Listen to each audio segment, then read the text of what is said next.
So this week in K12 news, we have a couple of articles that focus on places that have just been absolutely clobbered by natural disaster, and yet are finding really miraculous innovation in in K12 education. The first is New Orleans, which in fact has become something of a hotbed since being called the Silicon Bayou by some. Something of a hotbed for educational innovation as the city continues to recover from Hurricane Katrina several years ago.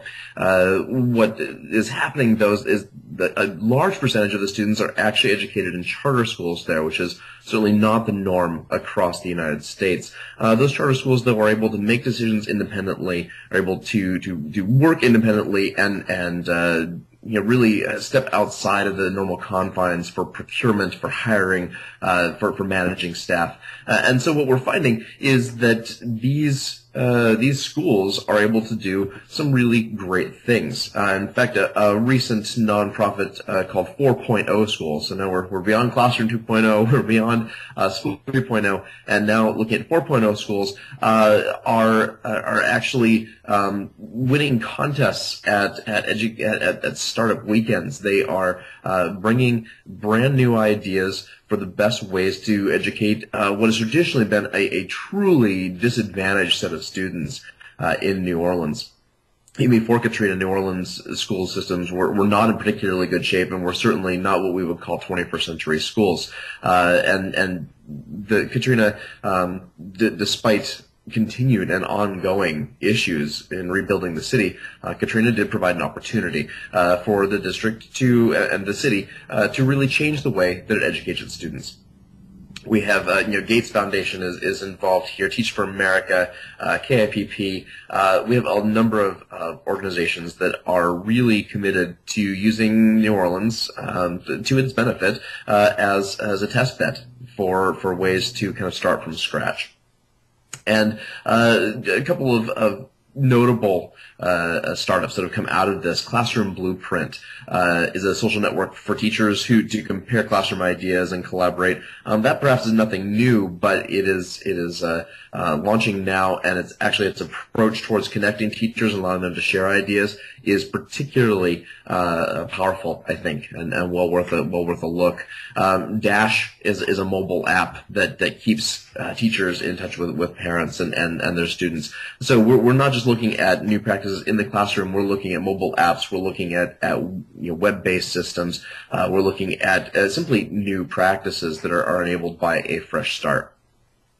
And so if we look at another community, Joplin, Missouri, which was just recently devastated by a massive tornado, we see exactly the same thing. And the schools in Joplin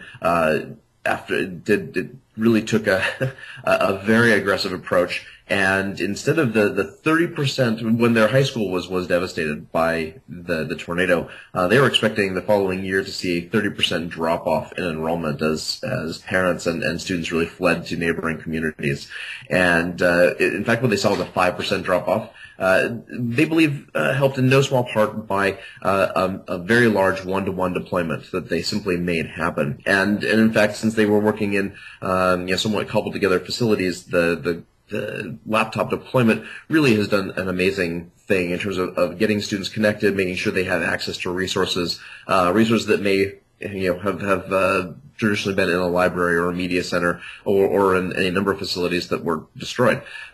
So this idea of starting fresh, I would not want to have every district have to experience a major disaster and the loss of life that has been required to get these schools up and running.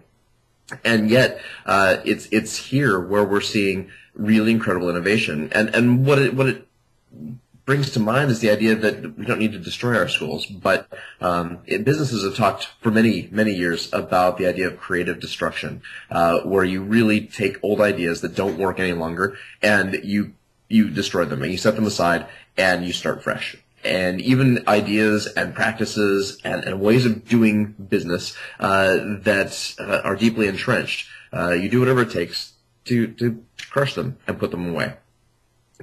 I think what this says to us is that if it can happen in communities that have been so horrifically devastated, that it can happen elsewhere. We can, without all of the collateral damage, we can put the money and the time and the effort and the innovation and the smart thinking into rebuilding our schools.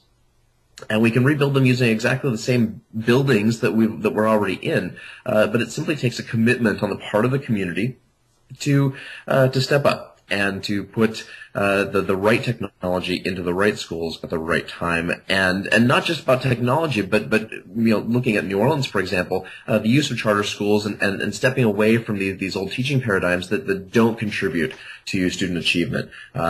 This is not to say that all the students in New Orleans are doing brilliantly. They're not, but there are a huge number of factors that affect that, and if we can at least provide a foundation of innovative teaching, of smart thinking and education, and of really great use of all the tools we have available to us, then all of a sudden at least we have the opportunity to help students step up.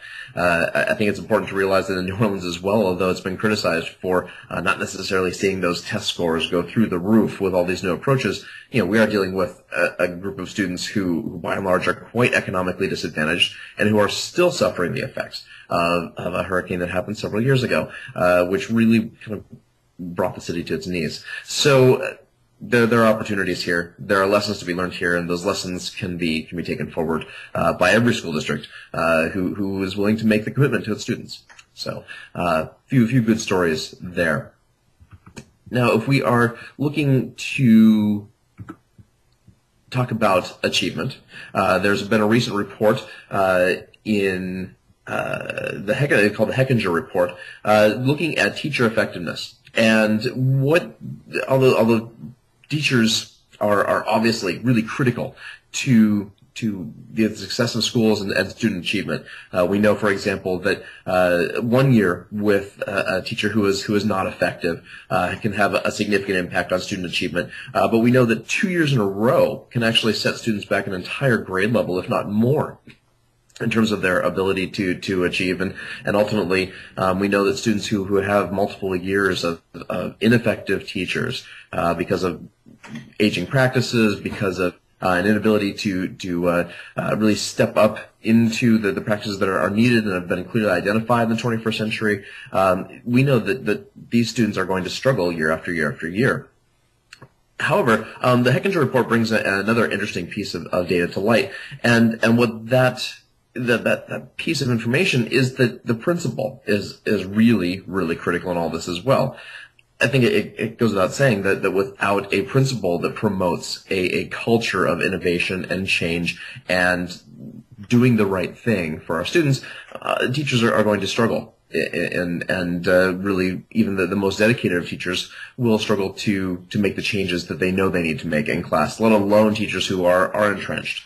And I actually don't say that disparagingly. It's very easy to become entrenched in what we do. But what the Hechinger Report finds is that it's very much up to the principals to create a culture that supports their teachers and allows those teachers who are entrenched to become unentrenched, and those teachers who are innovating to innovate more. So, well worth checking out. The link will be on the show notes, and definitely a good read, not just for principals, but for teachers, school committees, and administrators across districts who are looking at bringing principals on board or developing leadership skills and capabilities within their schools.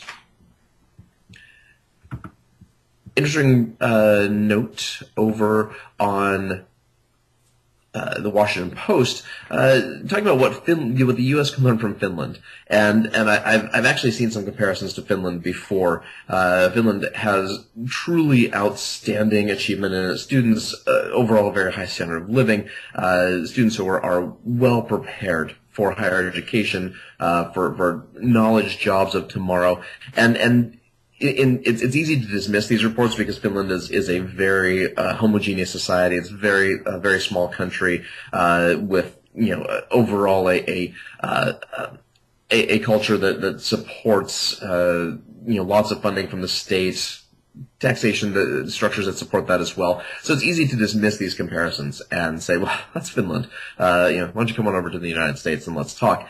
However, I think that this article has a nice take in that we're talking about lessons that can be learned. We don't need to be Finland. We aren't Finland here in the United States, and other countries, our international viewers here. You guys aren't Finland either, and unless you happen to be in Finland, and then you are Finland. But the point here is that there are lessons to be learned from what Finland has done, and I think that the key takeaways from this article in the Washington Post, I'll just actually summarize them here. Funding for schools. Whether you're in a slightly more socialized state like Finland, or in a country like the United States, where we claim to value capitalism and free market economies, even though we don't necessarily. Funding for schools has to be paramount. And even if you are looking at not necessarily major technological implementations in schools, but really making sure that teachers are at their most effective, as we just talked about with the Hechinger Report, that takes money. It takes money for training, for professional development, for facilities where students feel comfortable to learn. Finland has done some great things, for example, in terms of making buildings and schools really welcoming, warm places to learn, and with innovative spaces that allow children to be children. This idea, this notion of desks in rows goes back a long ways to the Industrial Revolution and towards creating these sets of compliant workers that we feed into industry and to when compulsory education began here in the United States. In Finland, they've sort of set that aside, and we've also seen some schools here in the United States that, although obviously respect for your teachers is one thing, and being able to sit in class and listen to things that are happening are important. Students need to move, particularly our younger students, and they need to be able to have what Intel calls micro-mobility, to go from place to place and huddle together and work together and be part of the experience without being strapped into a desk where learning is sometimes muddled by the very act of being confined to this desk. So funding is required for all of these things. The well-being of children.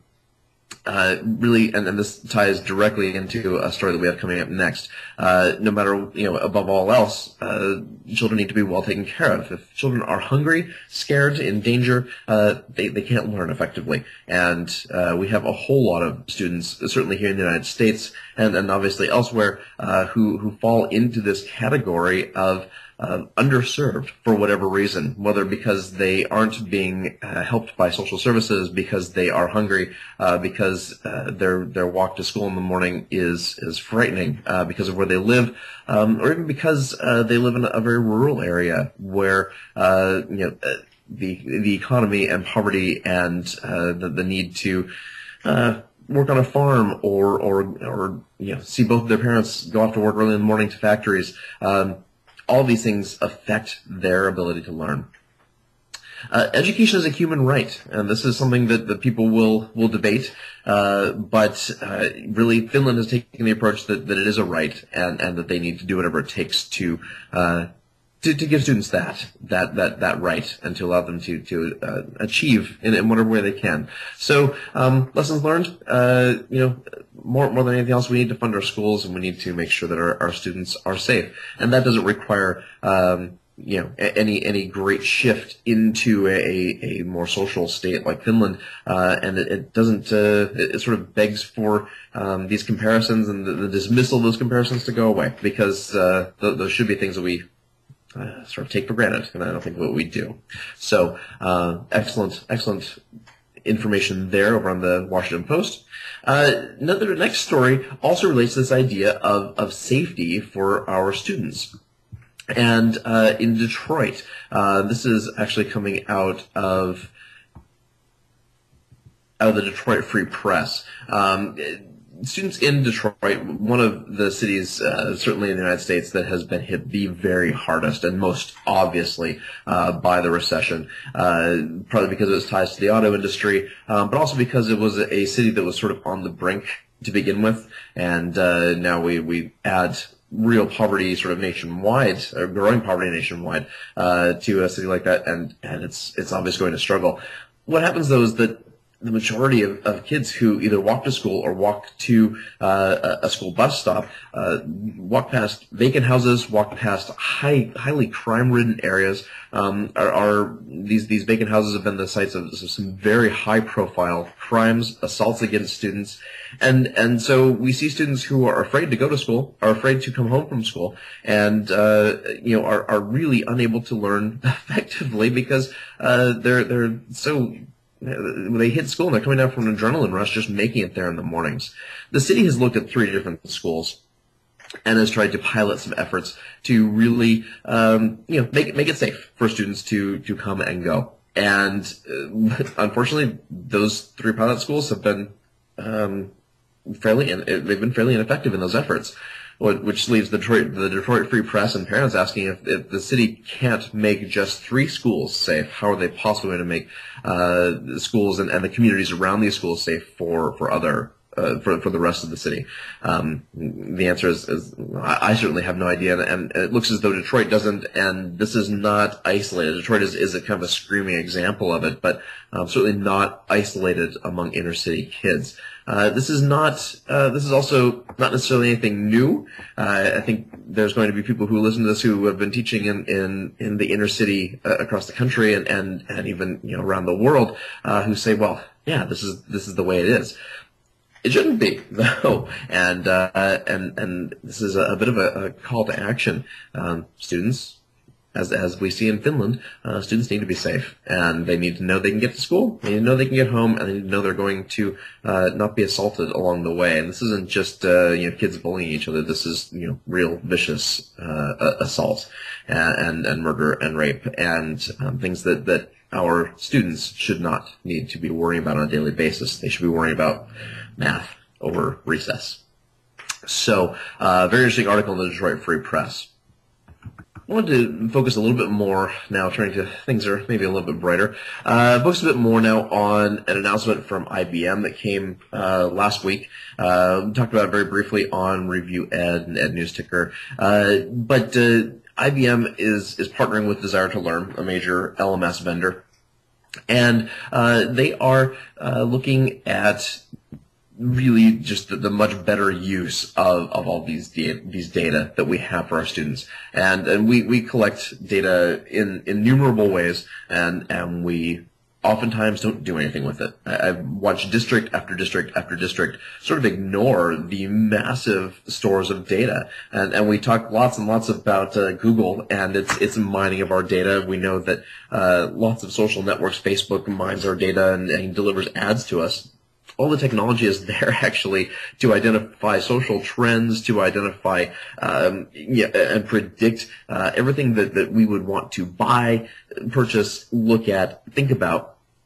And in schools actually have similar, if not more robust data on our students, whether from assessments, these sort of summative assessments, the high stakes assessments that get taken, the formative assessments that we hope teachers are giving regularly, demographic data, information about students' progress that come from a variety of sources, and yet oftentimes these don't get used in great ways, partly because we don't necessarily have the tools in schools. The data sit there, and they are overwhelming for teachers. IBM has been at the forefront of data mining with their Cognos product, and they're advancing that even further. I think the takeaway here for K12 educators is that there are tools. There are some great tools, and districts need to be purchasing those tools. This is not necessarily something that can be solved with open source and inexpensive things. This involves an investment. Investment in the right student information systems and the right learning management systems and the right analytics tools behind them.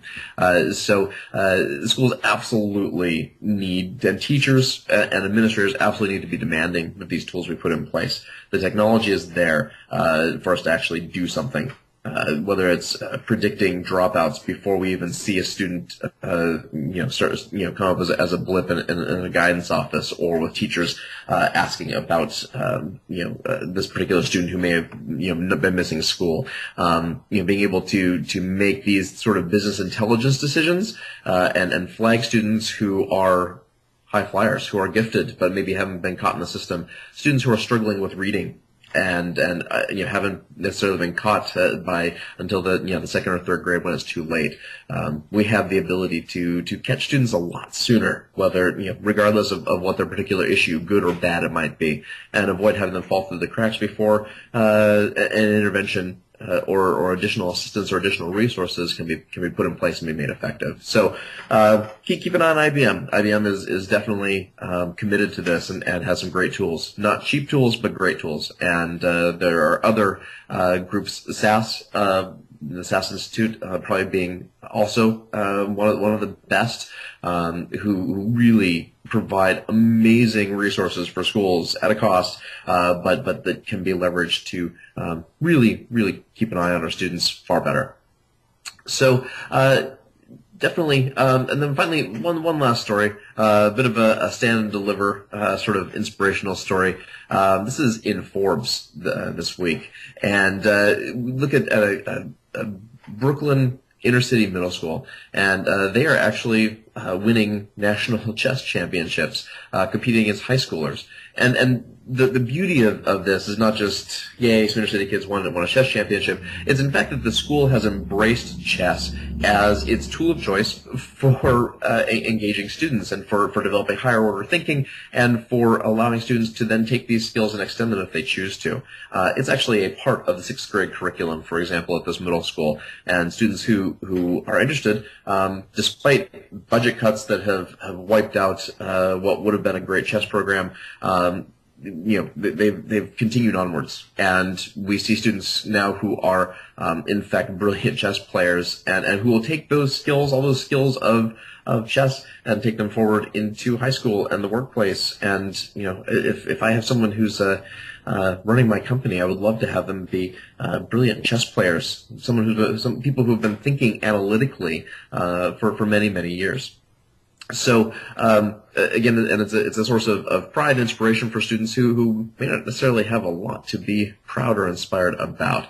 So a bit of a feel-good story, but a lesson, I think, as well. I heard on NPR the other day people talking about how we really need another space race, and I've actually written about this as well, because the first space race was the thing that drove so many of our parents and previous generations, baby boomers, into scientific fields, and now all of a sudden we have a dearth of interest in STEM, and perhaps it would take a space race, a race to Mars, for example, to inspire that level of interest in STEM. Chess and STEM are not necessarily the same thing, but when we have schools looking at things that can actually inspire students and get them engaged in thinking analytically and really looking at those 21st century skills, not Word, not PowerPoint, but analytical thought, algorithmic thought, critical thought, it may not take a space race, because I don't think we're going to see one get funded. Perhaps chess is not an unreasonable substitute. So definitely a great story there, well worth checking out. And thank you for joining us on this episode of C12.